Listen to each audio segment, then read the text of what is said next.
Hi, my name is Gary Wilkin. I had the pleasure and the honor to represent Fairbanks in the State Senate from 1997 until 2008. I retired last year and I'm now a recovering public servant, and my rehab is coming along very well. Thank you very much. I want to share a couple minutes with you today about an issue that you may have already been approached or will be approached to deal with. And I've been asked to give a little bit of background on this issue because it's very important and has to do directly with taxes and how we tax Alaskans. It's called the 50-50 rule or the taxpayer assistance, and I was part of the legislation in 2002 that put it in place. I'd like to give you a little background as to why that shouldn't be repealed, why it shouldn't be rolled back. So if you could sit back and let me just have a couple minutes of your time to provide this background and perhaps help with this issue. Back in 1986 or 1987, there was a tremendous amount of pressure being applied to put in a foundation formula with Governor Cooper. And in that legislation, there was a provision in the legislation that required people in Organized Alaska to provide some money, 0.4%, 4 mils of their assessed value, in order to qualify, in order to get, I like to think of it as, I got a key here, a key to the bank. And if you came up with 0.4% of your assessed value, then the general fund would come along and help you with hundreds of millions of dollars in education funding. So that was put in place, nothing magic about it, it's just part of the legislation as sort of a qualifier. But here's what happened, this is the effect of that, is that me and you and all the people that work with you and your assemblies, your councils, your organizations of volunteers and paid to try to make your community better, every year you would do that, and your community would become more valuable, would be a better place to invest, to live, to work, to play, to retire, raise kids and all those things. And the way we measured that effort, the way we measured the success, the way we measured that was through assessed value. And one of the ways, and so your assessed value would go up and you would pat each other on the back and say, good job, our community's worth more attractive and a better place to live. But then the state would come along because of the 4 mil requirement, and they said, well, congratulations, you were a success, your assessed value has gone up, and now you're going to give us some more money in order to use the key to get into the general fund. Well, that didn't seem right, and you know, it was maybe $40,000 in St. Mary's or $60,000 in Tanana, or one year it was $2 million in Fairbanks and $10 million in Anchorage.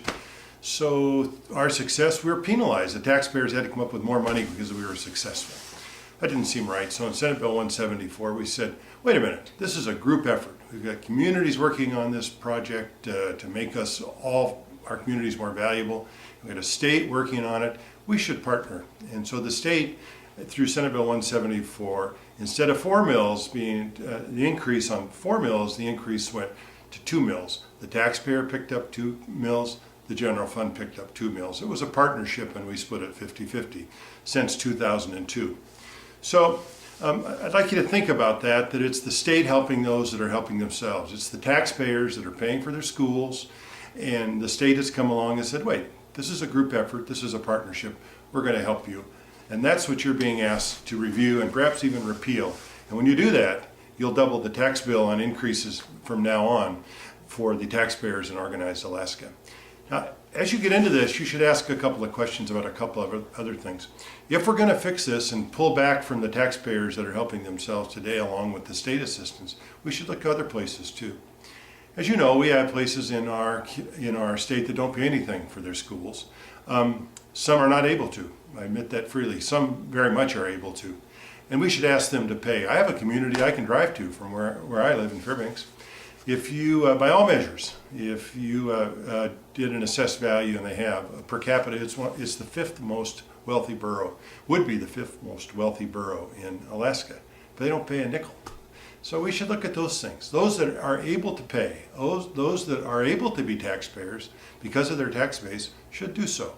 So if we're going to pull back from the taxpayers that are today being helped by the general fund, we certainly ought to be asking those that aren't paying anything that have the capacity to help provide for their education. Secondly, become familiar with the 45% rule. back in 1986-87, under the new foundation formula, there were 9 simple words inserted. And asked what the effect of those 9 simple words were, known as the 45% rule. And I think it's something like, or 45% of the prior year's basic need.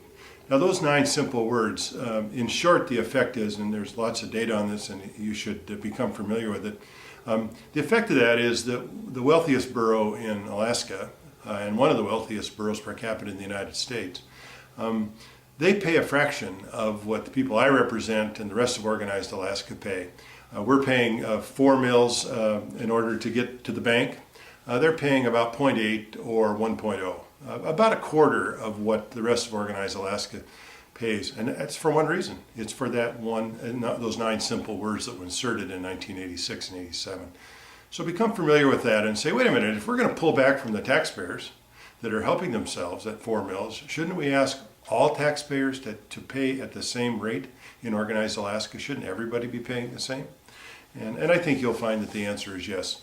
So in summary, this is very much taxpayer assistance. It's those that are helping themselves through property taxes and other taxes to help pay for their schools.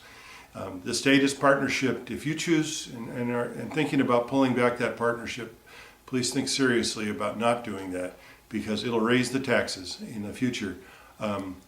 It'll double the taxes on increases in organized Alaska. And that's not what we want to do in Alaska. We want the general fund to help. And additionally, look at these other places of inequality and unfairness that are in our system, if indeed that you want to work on the 50-50 rule. So with that, I thank you for asking. I hope I've given a little background of where this came from in 1986 and 87, how it was changed in 1992. And where we are today, and maybe provided just a few things that you might want to look at if you want to dive deeper into this. So thank you for asking. It's always good to talk with you folks, and I miss my days in the legislature, but if you ever need anything in Fairbanks, I'm only a cell phone call away. Thank you much. Have a great day, and look forward to talking with you again. Goodbye.